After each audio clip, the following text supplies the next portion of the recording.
What's up, party people? It's Matt Johnson. We're back with another episode of Real Estate Uncensored. This is the place where you get actionable ideas, insight, and inspiration to turn your real estate career into a lifestyle of freedom.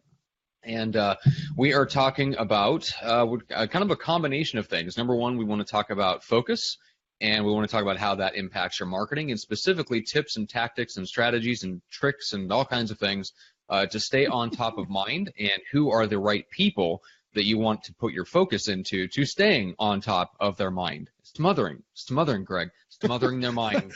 Just like, so we're staying on top of their mind. What else are we doing to their mind? Yeah, exactly. We're doing many, many things to their mind to make them think of us when they decide that they're going to list their house. That's what we want. We want to be smothered. We want to smother their minds like Southern gravy smothers biscuits. Dirty mind run rampant at this moment. Yeah, but dude, I'm pumped. So guess what? I was hanging out with a friend of mine on Friday night, and she had never gone live on camera, and she was camera shy, and so I turned my Facebook lives to me only. And Okay. so I did the mornings with McDaniel this morning, and I couldn't figure out why no one wanted to come hang out with me. What was going on? I'm like, Right. Nobody likes me, man. What's going on? Yeah, no, dumbass. I just forgot to reset it back to public instead of just Yeah. me. So I'm videoing myself Thanks, going, hey, Facebook. myself.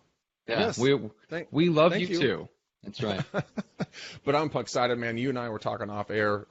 Life is always a changing. Life is always a changing. And today is no different than everything else. But I got some fun stuff, man. Check it out. So Yeah. come here. 1 lead, 2 leads, and I got them from here with Stefan Adika. Nice. When we did the Sunset Winos. So for Okay. people that are interested in EXP, I just totally found those in my pant pocket and forgot to call them back. So I get to call them today. So I'm very excited about that. Good. Yeah, that was not this previous weekend, but the one before that, I believe. Yeah. So only a short week and a half in between getting a lead and calling them back. Hey, nothing like being prompt, right? That's me, Prompt McDaniel. Oh man. All right, guys. So first of all, thanks for watching. We're live here on Facebook if you're watching us live. If not, we regret to inform you that this is not live. If you're listening on iTunes, I'm sorry. But we are live 11 a.m. Pacific, Monday, Wednesday, Friday. So you can come and hang out with us and get your questions answered live. Michael, Tony, Ronnie, Donnie, and let's say Lonnie, just for fun. All of you are watching live with us. Thanks so much for doing that. First of all, make sure you let us know where you are watching from so that we can keep you in mind for referrals, and so can everyone else who's watching live with us. And guys, throw us your best, toughest, thorniest questions / objections / whatever, because we want to make sure that we cover that for you today. So how about we start off with a tasty good question? a nice, tasty, juicy question. Ooh, tasty okay. questions. So this is from Jesse Rohn. It says, what tips do you have when selling a home in a neighborhood that's full of new construction? This is a really interesting one. What Greg, tips what do you say have you? for selling a home in a neighborhood full of new construction? Mm-hmm. Oh man, is it a new construction home itself, or is this a not? I would assume not.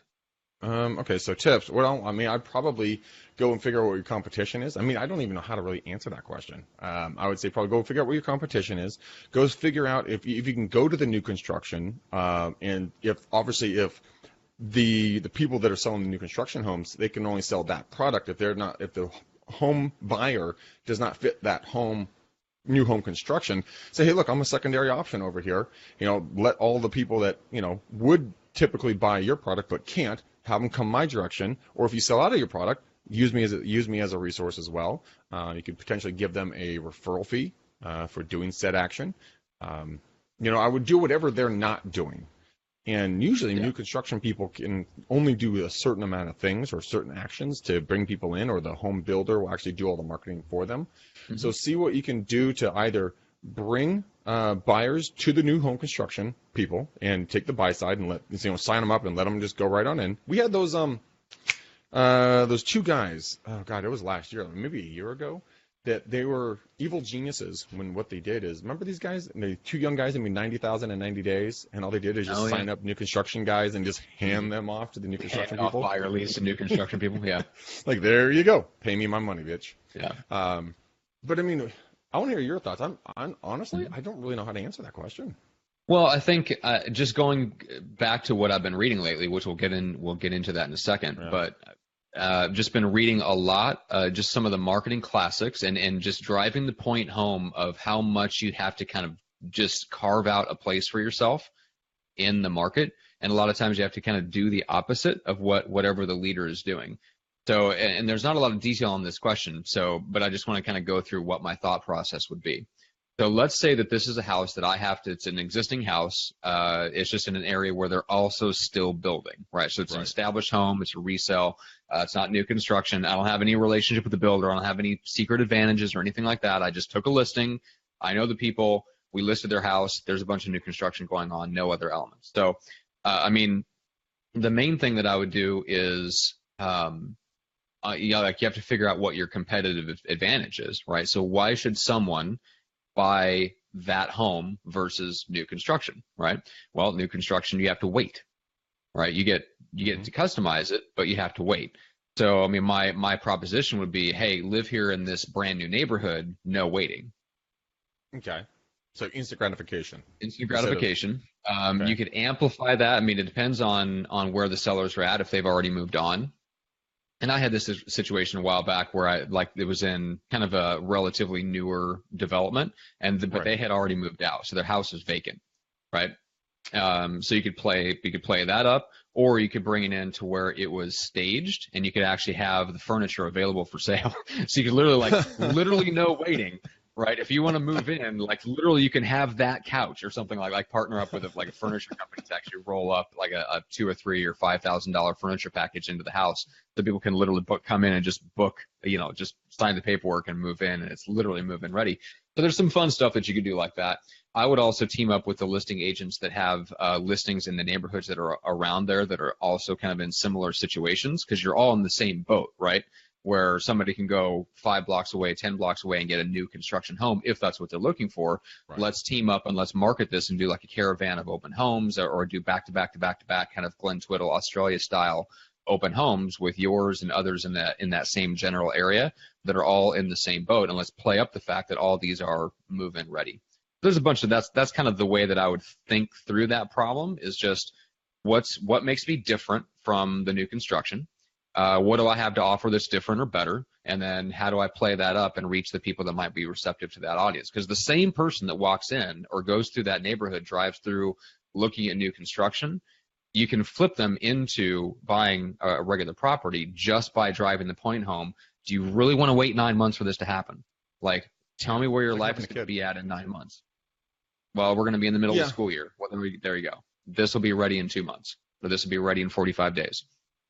I mean, another thing you could do, I think, would be interesting, would be to compare and contrast what the attributes of every one of these properties are, but do it live on camera, on IG or on Facebook. Walk through this property, say, okay, this home has this home has this home has this, my home has this, and talk about like you said, compare and contrast the good and the bad. And then do the takeaway method of a little bit like, well, maybe this isn't the right home for you. If you guys want to wait, you can get all of that. But if you want it right now, then this is your move here. I don't know. I would love, anyone who actually is listening to our voice right now or watching us on camera, how would you guys handle that? I mean, I want to hear some creative ideas of what people may have done, because the reason why it's so hard for me to answer that, Matt, is that there's just not a lot of new construction in my area. So it's not something that we've had to tackle. We're one off here, like we'll have little infills of new construction, but it's all old established neighborhoods here. So it's not something that we see a lot. So any of you guys who are out there, either on YouTube or on Facebook Live, what would you guys do? Are you dealing with something like that right now in your neighborhoods? Because we can all learn from each other, and I would love to hear what you guys' thoughts are. Right. Now that we have a question that doesn't stump me, is there anything else that we can do? That's right.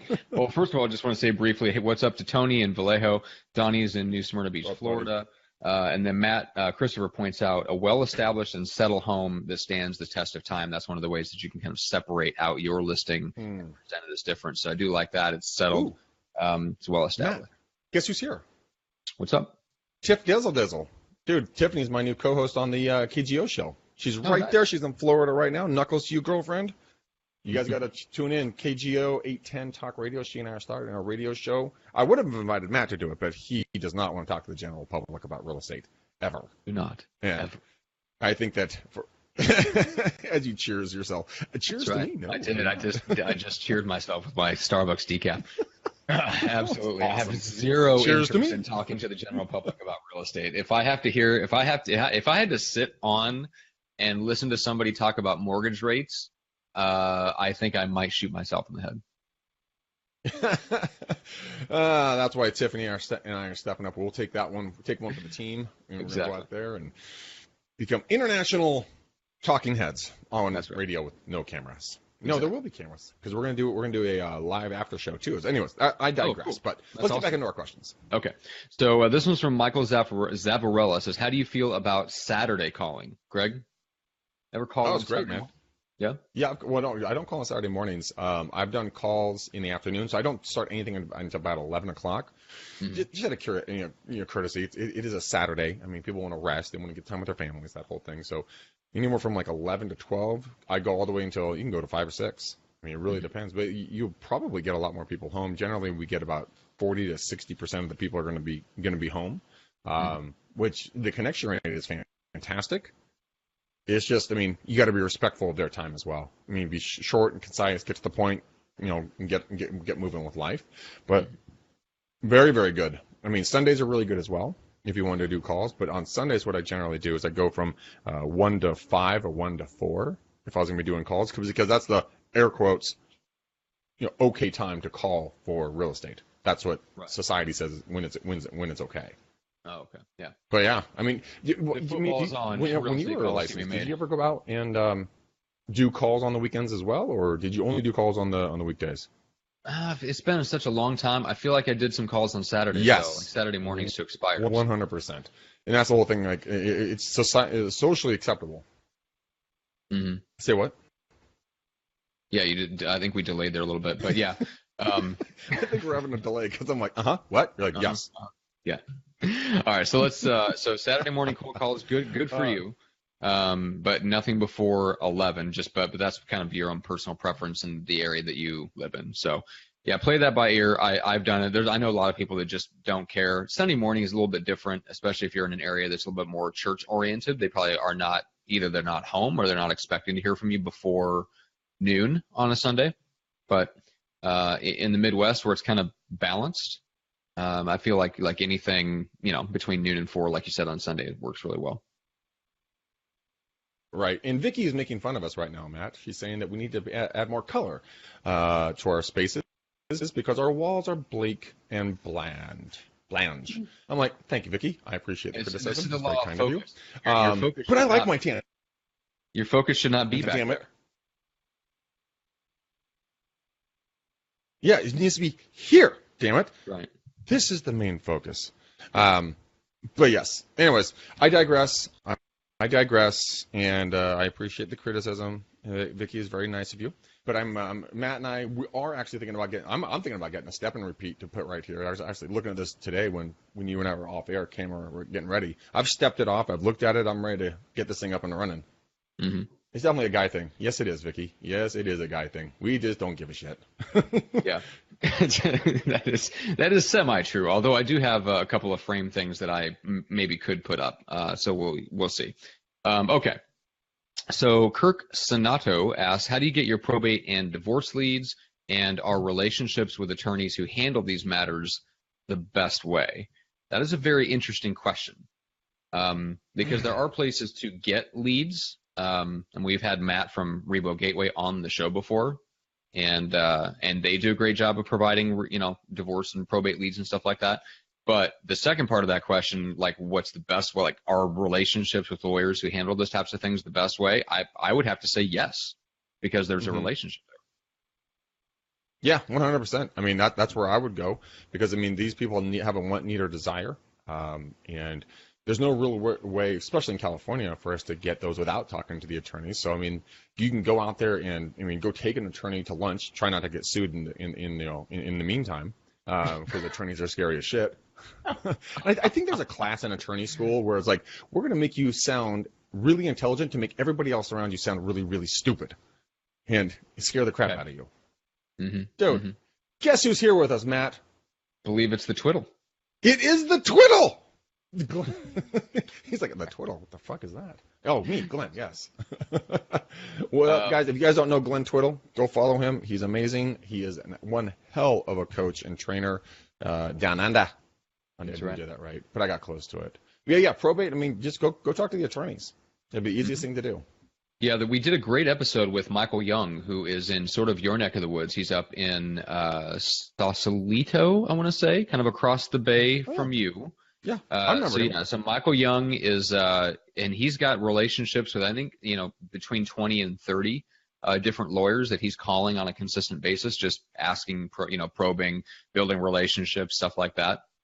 And so that's a great episode. Go check out that one with Michael Young. He was a phenomenal guest, one of me and Greg's favorites, and just a really good episode. And in that one specifically, we dug into the nuts and bolts of how he does go after probate leads. It starts with the relationships with the lawyers, the attorneys, and then it goes to also sending letters in the case of probate, right? And kind of just starting to build that relationship with the family and things like that. So yeah, there's a definite strategy. Another great guest, Michael Higdon out of Louisville, also learned a lot of what he does from Michael Young. The gentleman was talking about to begin with, and both of those guys run it very successfully in two completely different markets of the country. So absolutely, it can be very, very successful. Glenn says that I'm getting the accent down. He wants to adopt me. Awesome. At least I'm getting that down right. Okay. Right. So Matt, I'm curious to kind of pick your brain super quickly. You've been talking a lot about the marketing and kind of, how to, the tips and tricks, how to stay top of mind. So share with me, because I'm honestly curious, what have you been reading? What are some of the tactical tips and tricks that you've read about to help people stay of mind? Because, this is a game of eyeballs and ears. If we can capture the eyeballs and we can capture the ears, we can get the business. So we all try to do the exact same thing, and we all try to, stand out, but that doesn't mean we're going to be able to stand out because we're all doing the same exact thing. Yeah. So from what you've been kind of, digesting and reading and kind of going through, what are a couple of the top things that you've found to make yourself stand above the crowd, above that noise that we're all making down here, but you're up here? Yeah. Well, so I've been reading, and I'm going to hold this up with the camera. This is Focus by a guy named Al Ries. So this is a classic, same guy that wrote the 22 Immutable Laws of Marketing. So that's a really good one. And then this one is phenomenal, Essentialism by Greg McKeown. Both of them are very good.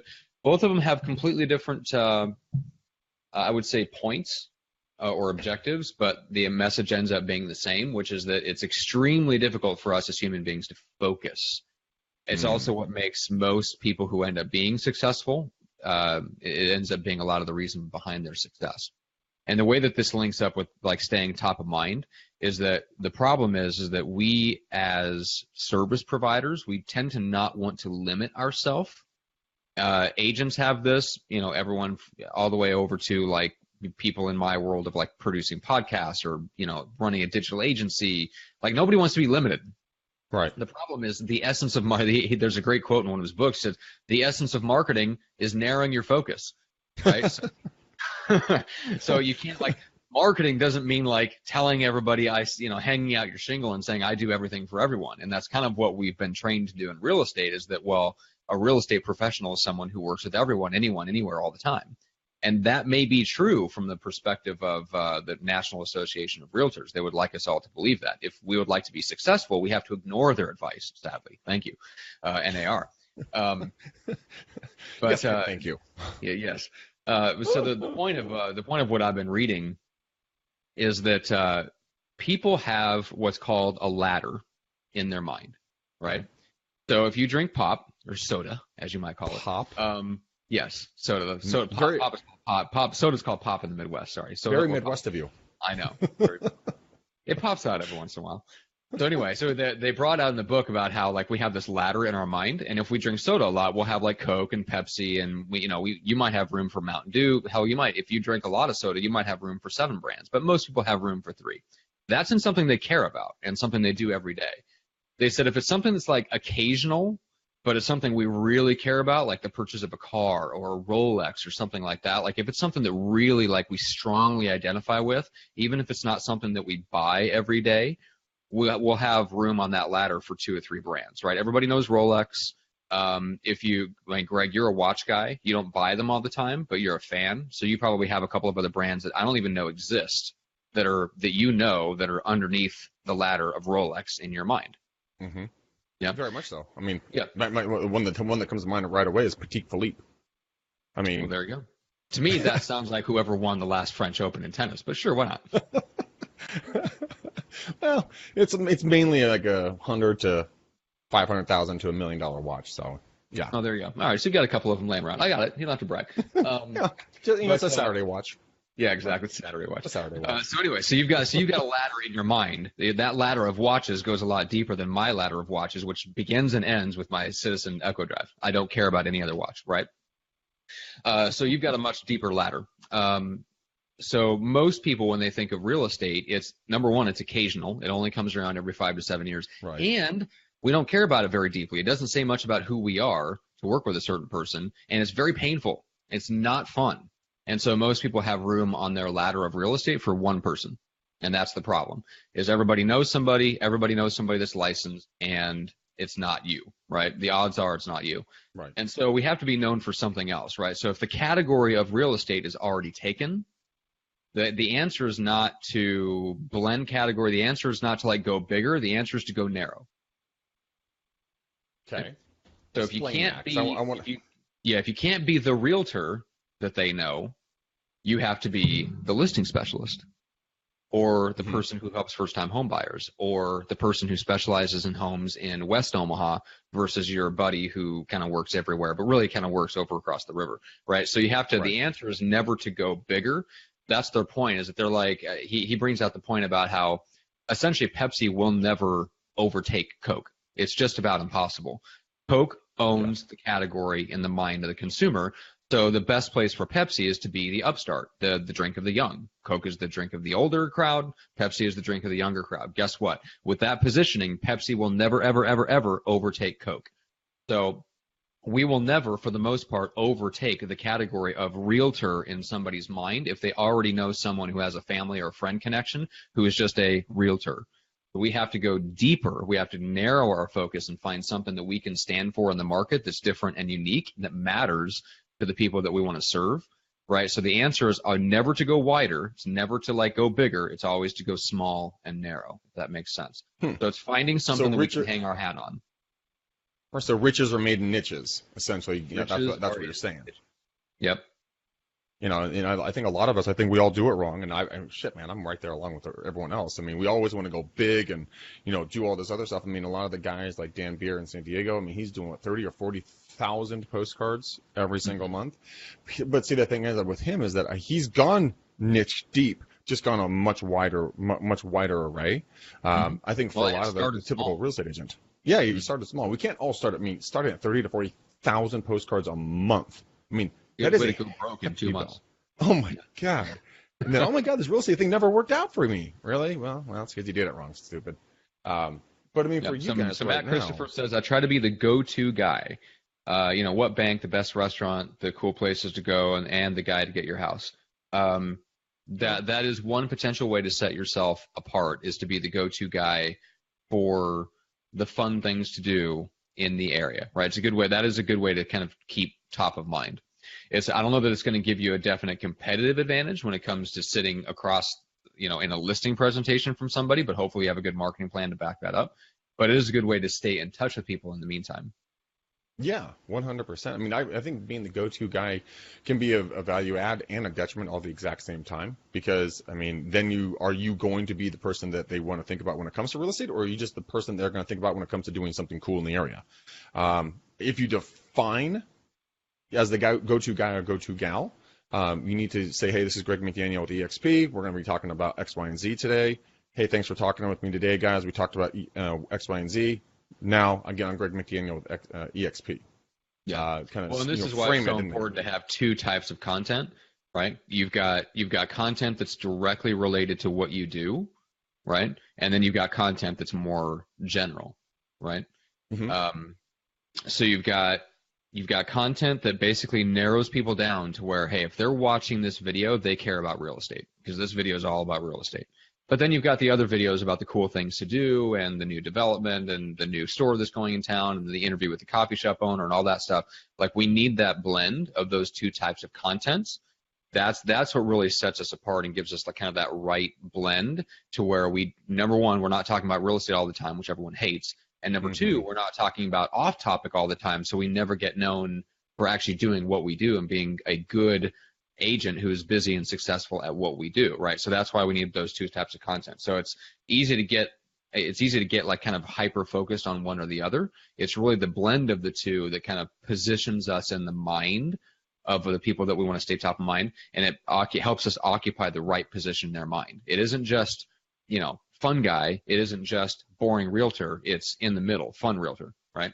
Right. And that's where Instagram, that's where, all the social media comes in, the 80-20 rule, and if you can do 80% fun but 20% business, you're not going to be, like you said, not going to be the boring guy, but you're not going to be all business, which Matt, you've probably seen, and it's like we just talked about. I mean, so many real estate agents, all they do is post stupid ass shit about just pending, new listing. There's no flavor. There's no personality to it. Therefore, it just goes right over the top of everyone. They're like, okay, yeah, whatever. It's just white noise again. But I mean, if you guys could bring into the marketplace your own flavor and what you do, kind of how you do it, I think people would be much more willing to pay attention to what you're having to put out there. We've laughed about this so many times about when I thought I was the king's, cat's meow on the stuff. I said I'll pay $1,000 to anybody who sends me a referral. This is like 2014, 2015, in the Q4, and I'm like, I'm gonna make a ton of money. This is gonna be amazing, dude. Crickets. Yeah. Nobody came to give me $1,000. No one showed up so I can give them $1,000 for a referral. I'm like, what the fuck is going on? But then I posted a photo of my brand new barbecue and said, who wants to go barbecuing? And I just got lit up with comments. It's because I put my own flavor out there, and I was was doing my business stuff, but I also, at the exact same time, I was fun and interesting, and people could relate to it. And that's where the thing is, you have to be relatable. Yeah. And there's some great conversation going on here in the Facebook live comments. I wanted to point out a couple of things. So Glenn, who's a marketing genius, agrees. Start with becoming the big fish, small pond.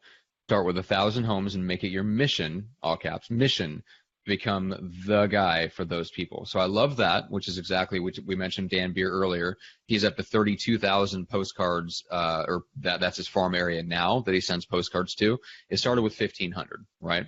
Yeah. So that's a great, like, start with 1,000 homes, start with 1,500, like whatever you can handle. But yeah, like going super deep, super narrow, super focused, and doing something that matters to the people in that area, right? So if you're going to be the go-to guy, don't be the go-to guy for LA, right? Be the go-to guy for, as Glenn would call it, Cerritos, or Cerritos, as the rest of us know it. I love you, Glenn. And then Susan agrees. Susan actually has a really interesting strategy that I wanted to bring up. So Susan says, my focus is the relocation of legends, professional athletes, vets, and legendary executives, all of which get to taken advantage of, and they need to be protected and provided with the best and discretionary care. That is a phenomenal. I mean, if you live in an area where that's enough of a steady stream of people, that is a phenomenal way of positioning yourself and describing exactly what you do and who you serve. So I just wanted to point out how much I love that, because that is fantastic. Legendary relocation of legends. Yeah.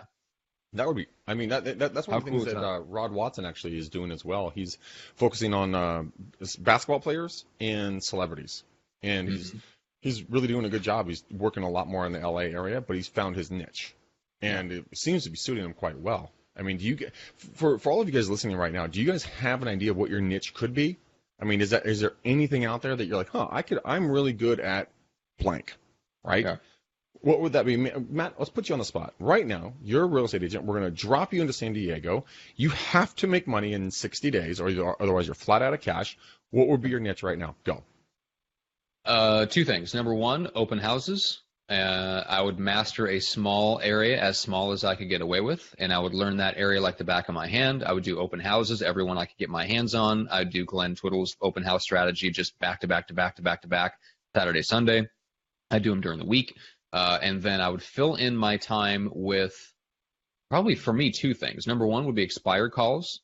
And because the market's moving so quickly that I could pick up the phone, make an expired call. I might be in a listing consultation that afternoon, have a sign in the ground the next day, and have it sold by the weekend, and closing in 30 days or something. So that could literally put cash in my pocket in 30 to 45 days. The other thing that I would do is I would, if I wasn't like already part of a team, I'll go find a team and say, hey, I want to spend my downtime when I'm at these open houses or in between open houses calling your buyer leads that are 6+ months old.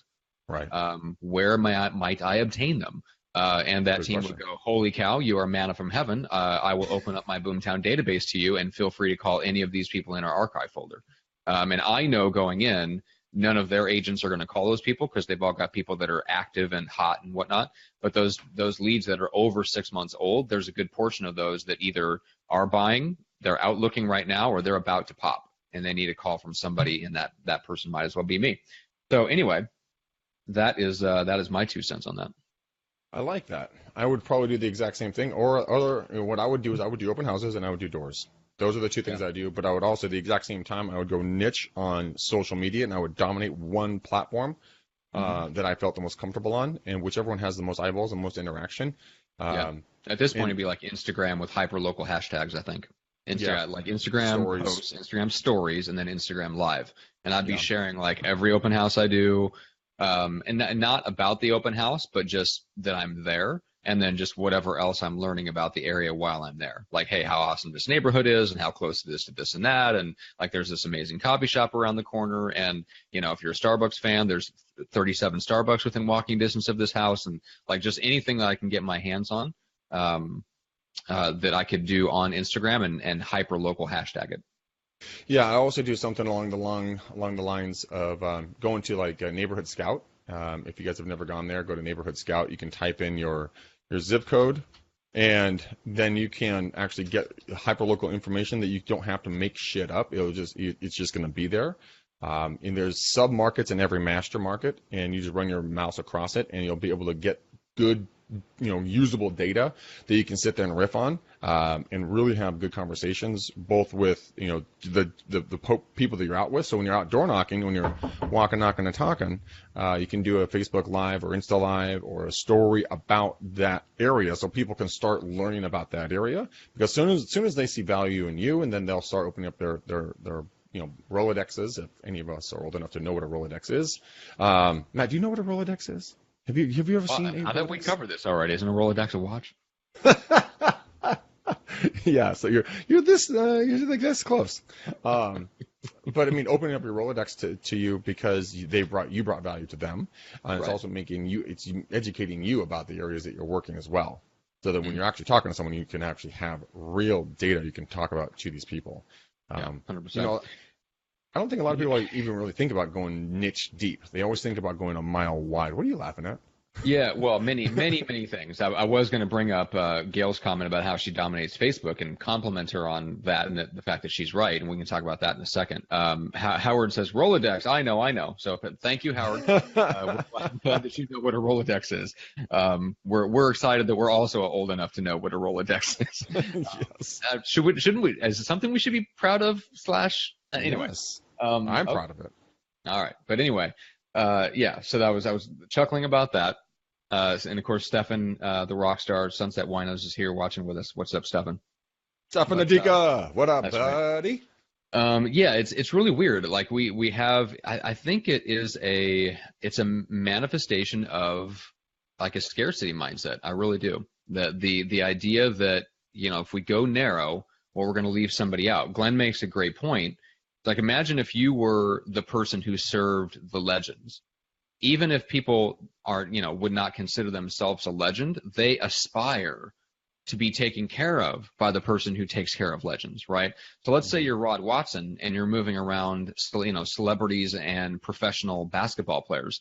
If I'm going to buy a house in LA, I want the guy who knows LeBron. Like, I want to hear stories. Like, like I want to roll with the guy who sold Kyrie Irving his mansion like 2 weeks ago or something. I want to. I don't care. It's Kyrie Irving plays for the Cavaliers. I'm like, who is that? I'm just using that as an example. Like, hey, if I'm going to buy a house in LA, If I'm not already friends with people in that scene, I would love to like hang out with the real estate agent to the stars. Are you kidding me? Like who wouldn't want to be, who wouldn't aspire to be serviced by that person? And so we kind of discount that whole thing, where if we narrow our target audience, it doesn't mean we actually exclude everybody. There's actually a lot of people that will look at that as long as we have our target market right and go, hey, hey, I know that I'm not quite, exactly the person you're looking for, but I would still love to work with you. Would it be okay if we work together? And then you can kind of, all right. I'll work with it. That's right. Oh, dude. Yeah, so, I mean, Paul Franklin goes, he plays for the Celtics. I guess he plays for the Celtics, Matt. And, Kyrie plays for the Celtics. Well, there you go. That shows you how much I've paid attention to basketball this year. Apparently, LeBron is in his 8th straight finals, which I assume will lead to his 6th out of 8 straight loss or something like that. I don't know. I'm not optimistic about LeBron's chances. But anyway, so apparently Kyrie plays for the Celtics. Good for him. Oh, well, you know what? I can die happy man knowing that now. That's right. Cleveland, Boston. I mean, they're in the East Coast. Paul's going to take out a hit on me now. Knowing Paul, he would. Knowing him, he would. He's probably sitting there stewing the entire time. That's right. So keep talking to me. Go a little bit deeper here on kind of what you're learning in regards to more along the lines of focus, because I mean a lot of the times none of us really do focus. So one, we're going to find riches or niches. What's another place where people can, out of your readings that you're going through right now, what are some other places that people, when their wheels are turning, where else can they focus in on to make that niche for themselves? Well, let's back out and talk about focus a little bit from a bigger perspective. There are a lot of people in the real estate community and a lot of people in, I would say, the home business, online marketing community, like anybody that tries to help somebody start their own business runs into this, which is they'll get going on one thing and then they'll get distracted by something else, like another home-based business opportunity. People will go like, hey, I'm gonna do real estate and I'm gonna drive for Uber, or I'm gonna do real estate and I'm gonna do Rodan Fields. It's gonna be awesome. Like there's gonna be all this convergence and synergy because I'll be able to talk to people about two things instead of one thing. He goes to great lengths, and I mean, when I say great lengths, there's got to be 30 pages or something like that. Divide and conquer. There's an entire chapter in here called Divide and Conquer about all the companies who thought about all the amazing synergies they would have by getting into two businesses or buying another business, and then they'd be able to do two things. Never works out. So what we hear is the announcement, so-and-so bought so-and-so, right? What we very rarely hear about is so-and-so sold so-and-so and washes their hands of it and never wants anything to do with them again ever again. So he goes through a bunch of these examples of like this, the mortgage company that bought Century 21 20 years ago, sells it off 6 years later for a massive loss. It happens over and over and over again. And you can see it at the big company level, and it happens in our own lives, all for the same reason. We don't want to just restrict ourselves to focusing on stuff because mentally we get bored, even though the money is in the niche, right? The money is in the focus. We have to find a way to kind of cure our own boredom a little bit. And Greg, you and I are guilty of this. Like you and I are both idea people, and I'm forced to be the implementer just because you're even more of a horrible implementer than I am. So I end up being like the operations guy, but realistically, we're both like visionary, ideal people. And so we can come up with ideas all day long. It's awesome. It's fantastic. Yes, we can. You know what I'm saying? Like we can just sit around and we'll have ideas until the cows come home. When we can do it on the podcast, it's great because people eat it up and we can just give them ideas and then you guys go implement. You have fun with that. But when it actually comes to doing it, it's we get bored easily, right? Because we're idea people. We get bored. We want to move on to the next coolest idea. And so it's important to always bring it back to, okay, is this really in my area of focus, right? If I'm going to talk about this topic, does it fit in my area of focus? Is it going to appeal to the people that I've decided to appeal to? Great. Right. And then find other ways, right? Whether it's like, for me, it's the books I read. Part of the reason why I read so much is because that keeps my mind occupied and it keeps me from turning all that boredom onto my business, right? Like the podcast business is good because the podcast business, for the most part, serves one type of client and we do one thing, right? One thing for Very one adamant person. about this. Yes. One client, one thing. Viral Damn marketing has 500 clients and 3+ million in revenue a year, and Frank basically wakes up and could scratch his ass and go back to bed, and the same amount of money gets deposited into his account every month because they do one thing for one type of person. Yeah, but So if we can figure out that, that's where the money is. okay, so I mean, a lot of the times people say that they want to, they want to work with everybody out there. They're going to be basically a real estate hoe. They'll go anywhere for anybody. Right. You just hone yourself out there, girlfriend. But yeah, I think that what you're saying is more powerful than you know. Well, you know, but people listening and watching sometimes get confused with this. Is the fact that, look, we have a niche. Our area that we work in, I don't go to other areas because I don't know those neighborhoods. I would rather value my time, and I will send a referral fee, even if it's through the tunnel. If it's working in San Pablo, which is another city around the corner from me. I don't know where the fuck to go to even get Starbucks in San Pablo. How can I be a marketing guru for that area and be able to help people buy or sell? Also, I mean, focus on if you want to work with buyers or sellers. I found I really like buyers. Everyone thinks I'm absolutely loon tuned for liking buyers. I'm a genius in my own mind. I'm a genius in my own mind. But for me, I like buyers. Sellers irritate the shit out of me. They just bother the crap out of me. So I've been able to, go deep with that niche. I have my dear good friend, Miss Veronica Jones, who is here with us. And no, Veronica, not a squirrel. She writes squirrel in all caps. But she's doing calls for me, and she is crushing it. Got me 2 solid leads the other day, both for buyers, and I'm going to reach out to them today and go deep with that. But I've been able to leverage my time so that I can go deep with that niche. I don't really want listings. I mean, I'll take them if they fall out of the sky, but I would rather work with buyers. It's the hunt. It's the thrill for me. So that's why I've gone deep on that niche side. So many parallels to other areas of life. So, yeah. Oh, don't make me laugh in the middle of a semi-deep thought there. Gosh. I know you did have a deep thought. About as deep as an inch, but it was deep for Craig. Yeah, anyways. Yeah, the other part of focus is just the more that we focus on owning something in the minds of the people that we want to communicate with, the more we're able to drive that home and actually be memorable. And it helps us keep focused with what we talk about, where we go, the clients that we talk to, right? The prospects that we talk to, or the potential clients that we look at taking on. It's just it's one of the toughest things is just expecting like one business to give us kind of all the intellectual fulfillment, curiosity, all the boredom cure. Like it's not the way to make the most money. So we have to compromise at some level, right? Right. I mean, and we both have, right? I mean, Greg, you could make probably more money, or maybe, I don't know if you think this, but everyone else will tell you this. You could make more money if you focus on listings and didn't go out with any buyers, and you only had an office and sellers came into your office and they had to do your listing presentation with you.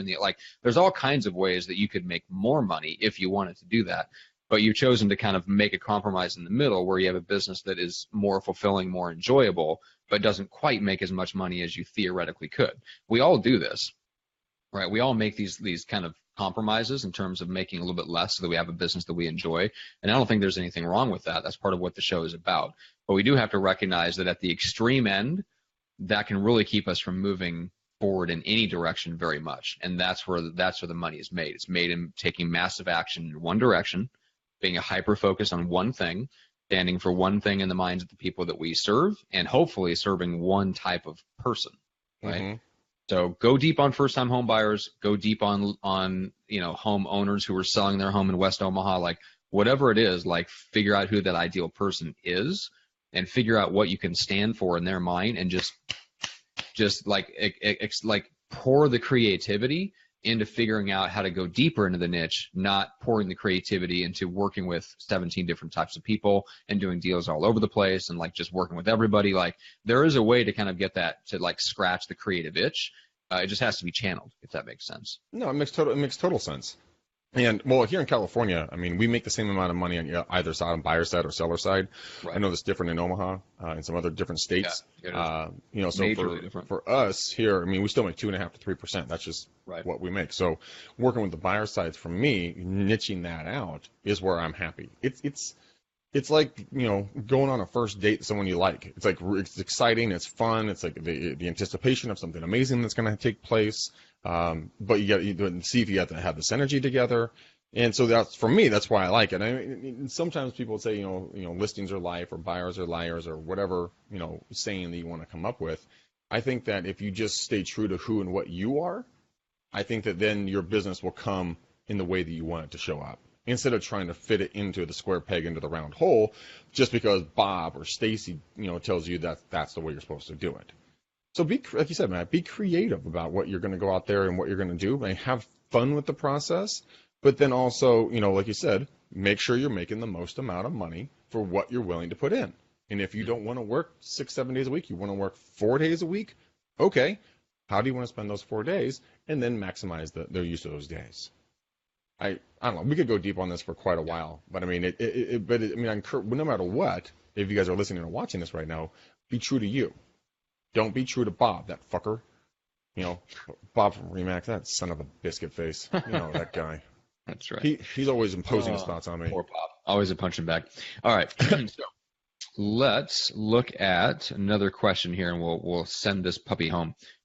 Okay, so this is from Matt Reeves in the FSBO, or in the LGSO group, the Lead Gen Description Objections group. He says, I'm calling a FSBO, and they are either saying the home is sold or that they don't want to use a realtor. I need some strong bullet points to counter this. So let's start with the first one first.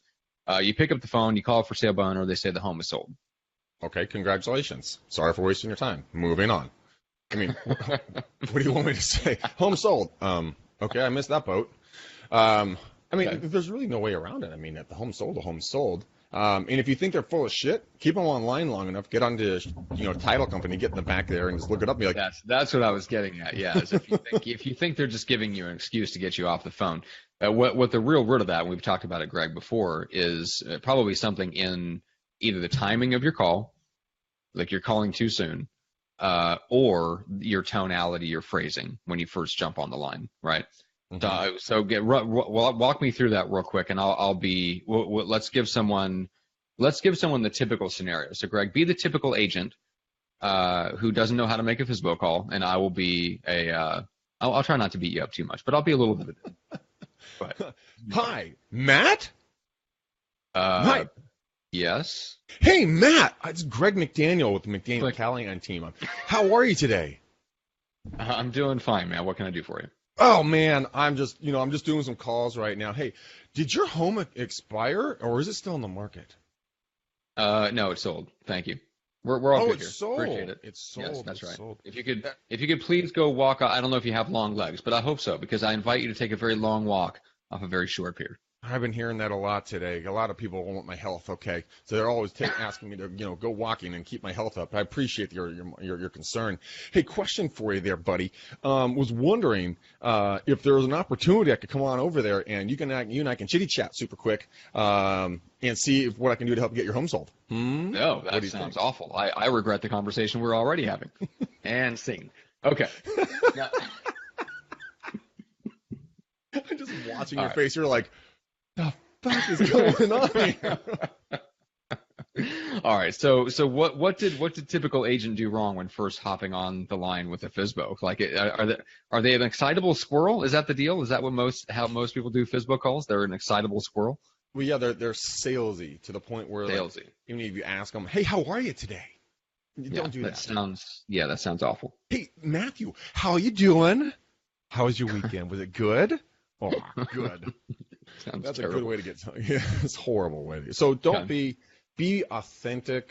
Don't be cheesy. Be there to guide people and walk them through the conversation. But a lot of the times we're so excitable that we just do dumb shit. Like I obviously was overacting it.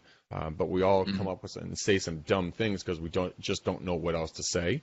So I would encourage you guys to kind of have a baseline. I mean, if you want to do for sale by owners or if you want to do expireds, watch Aaron Wittenstein. I mean, he's one of the best in the business I've ever seen. The way he does his communication, and he's very matter of fact. And I think that's one of the things that we should probably focus in on is how to be matter of fact. Look, did it sell? Did it not sell? Can I help? Can I not help? Get an answer out of these people. Don't let them push you around. It's like having any other conversation with someone else in life. You have to know which way you're going on this thing so that you can get to the desired end. Sometimes we just get so excitable that we just don't know which way we're going. We're like a puppy We got big ears and paws. We're running down the hallway and we step on our ears and face plant because we just don't know which way to go. So be definite and matter of fact and know where you want to end up in your conversation. Don't ask them how they're doing. For the love of God, don't ask them. Yeah, we deal with that a lot when coaching that ISA team. People have a strange tendency to ask that right up front. Like, hey, it's so-and-so from blah, blah. How you doing? I don't give a fuck. I don't give a fuck is the big problem. Go right into it like you already know the person. I mean, go have a conversation. Hey, Matt, Greg McDaniel with the McDaniel Callahan team. Hey, man, the reason I'm calling today is I noticed that your home, it appears it has come off the market. Did you guys sell that? No, it's no. Oh, you didn't? No. Okay, that's exactly why I'm calling, actually. And that's the script right there, guys. No matter if they say it's sold or if they say it's not sold, your script to them is, you know what, that's exactly why I'm calling today. And then you go into, oh, it's not? Okay, well, great. Here, this is what I can do, blah, blah, blah, yakety schmack. Or if it already did sell, oh, it did. Okay, that's exactly why I'm calling. Hey, congratulations. Let me put that in the notes right now. Where are you guys making a move to, by the way, out of curiosity? You can go down to all these steps and questions and everything else, but that tone, the tone and the phrasing is so big there. Because it's a completely different feel than the salesy part. And it's not magic. It's not like, you're not going to hang on to somebody that's intent on hanging up with you or really doesn't want to be on the line with you. And that's why I bring up the timing of the call is also important. Aaron Wintenstein has talked a little bit about how he, for the most part, doesn't make FSBO calls in the first couple of weeks, because they're still in the time period of thinking they can do it themselves, and they're getting bombarded with the most calls from agents, and they're in the most optimistic time where they think they can do it themselves. And so he usually gives that period time to die down and for them to get a little bit of a reality check, and then he'll call, right? So that's one strategy is you just never know. Like if you're calling in the first couple of weeks, odds are you're going to get that. You're going to get much more of that because they still feel like there's a shot and they resent you for calling versus if you wait a couple weeks. So, spot on. Susan says, spot on, Greg. Do they really care how you're doing? No, it sounds very trite. And that's exactly what it is. Because no, we don't care. Right. And asking a question like that right off the bat just ends up being a total conversation, deadener, for lack of a better term. Deadener. Yes, that means you're. That's also my term for Greg when he walks into a cocktail party. Conversation deadener. There he is. Don't say anything.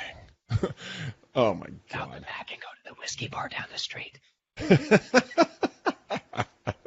But they have we go over all these scripts. We do all of this stuff in our farming product that we have out for sale. You can also get that if you guys just join our EXP team. FarmLikeGreg.com. I know. You can go grab it. FarmLikeGreg.com. And you can go grab that thing. Or if you just want to join our EXP team, we give it to you for free. Keep that money in your pocket and come join our team. Come hang out with the cool kids. You go over the cool kid table. Yes. Well, speaking of the cool kids table, so here's what you get. So the whole point of all this is to give you a couple of things. So number one, the training and support, right? So that you can actually get ramped up on sales if that's the stage that you're at. If you're already ramped up on sales and you're already to the point where you are successful and established in the business and you want to start growing a long-term business, a financial nest egg, a team, any of those things, if you want to become an influencer and start, kind of leveraging that influence that you have in the real estate community to attract new agents to join up underneath you so that you build some wealth that way. Those are the things where we can really step in and help you with. So we've got training programs for each stage along the way, both for sales and prospecting and for marketing and, outbound, inbound.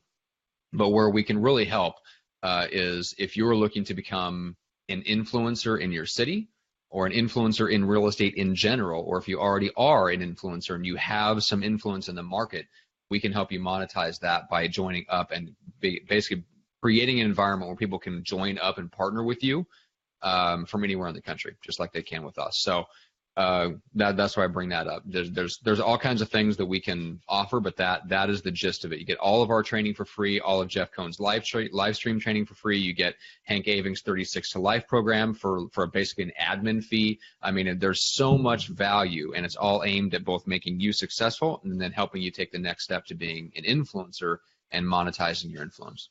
Yeah, 100%. And where they go to get all this, go to bookmcdaniel.com. Again, it's bookmcdaniel.com. Book 30 minutes with me, and let's see if we're the right fit for you and you're the right fit for us. because not everyone's going to be the right fit for our team, and we totally get that and respect that.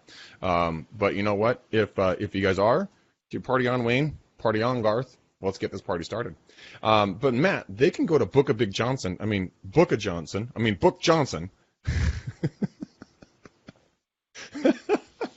Just shaking his head at me. Matt, no, seriously. So go to bookjohnson.com, and what can they get with you? Well, for those that are on our team, that is the best way to get a hold of me. We can talk about marketing and team building and building your influence. And so if you feel like you're a great guest for podcasts, or if you're interested in starting a podcast, we can brainstorm through all that. Obviously, if you're in real estate coaching and you want your own podcast, that's kind of what we do. I don't talk about it as much on the show as I probably should, even though that is my primary focus outside of Greg McKnight's team, is the podcast production business. And so we produce, weekly podcasts for business coaches and agencies. So if you're one of those two, reach out. I'm happy to brainstorm about starting a podcast with you. And Paul Franklin says 36 to life was a huge value. Awesome, Paul. You're probably not an easy man to please. You've seen a lot of the training and stuff out there. You listen to a lot of podcasts, so that is high praise coming from someone like Paul. That's one of the things that you get when you join our team. And then, if anybody has questions about marketing, team building, or about our courses and things like that, would rather talk to me for a few minutes for whatever reason, that's what bookjohnson.com is for. Oh, my God. Well, hey, dude, this has been a lot of fun, but we need to pick something, Matt, and we need to do a good job this time. And blue is not in the options. We've done blue way too many damn times. No, I'll based on the shirt my guest was wearing today earlier on the Team Building podcast, I will raise you a black and white checkered bow for the show today. I have black and white checkers on, too. Oh, there you go. Look at that. Kind of gray, black and white, but whatever. Okay, black and white checker bow we're putting on this show. Hey, guys, thanks for hanging out with us. We love you to pieces. Matt and I truly want to see you guys succeed. That's why we do the show. That's why we're never going to stop doing the show, because we get so much joy from watching you guys succeed. It is an amazing thing to watch take place. Reach out to Matt. Generally, he doesn't usually hear all the good stuff, so call him on his cellular telephone, and the challenge is for you to find that number. Just Google him. Just Google Johnson and see what happens. But Matt, any other final words before we close this thing out, or are you good and done? That's one question from Susan. What's the best way to approach and secure someone who's a prospective team member, someone who has a wealth of experience in sales, personal connections, true future, potential future as a real estate agent, but has no real estate experience? So how do you reach out to that person? Wise hire. Make sure they're a good fit for you first off. They might look good, but they might not be a good fit for your team. That is true. I've hired a couple of agents for our team that just sucked balls. Yeah. They looked great on paper. Holy shit, did they suck as humans? But yeah, I mean, I would say wise hire 100% of the way. If they pass the wise hire sniff test, then kind of proceed from there. But I knew you were going to say something different. Yeah, because I'm assuming the way that I took the question the first time was is someone specific that she has in mind. Bottom line is that you're basically going to have to say, like, look, you are this level of salesperson. You're in an industry where you're selling this, and either you're making a salary for somebody else or you're selling a lower price product. You can come over here into real estate, which, by the way, is the largest thing that you can sell outside of a B2B deal, right? Unless you're selling mega yachts to rich people. Like, a house is about as much as you can possibly sell to the consumer. So if you're selling anything less than that, or if you're doing small B2B deals, bottom line is if you're a good salesperson, you can make 2, 3, 4, 5 times the money in real estate. And by the way, you could eventually scale up to where you have a team to where you don't have to do the selling, you do the leading and managing, and you can literally build any kind of business that you want, because that's how much freedom there is. So if that's interesting, let's have a conversation. If that doesn't interest you, totally cool. Keep doing what you're doing. You're a rock star. You're awesome. But I just wanted to mention that this is an area where you can make a lot more money with the same skill set that you might be using in another area. That's the pitch that I would use to talk to someone that I thought was like a future potential real estate rock star who is just stuck in some other industry and wasting their talent on lower priced or smaller deals. There it is. That's easy. And no, Stefan, it's called Wise Hire, not Overhire. Wisehire.com. All right, man. That's right. Overhiring is how you get 2 bass players in a band. That's never good. Horrible. Way too much bass. All Okay, doke. All right, enough fucking around. All right, I love you guys. You guys are blessings. Thank you for being here with us as usual. Until next time. Peace out, ninjas.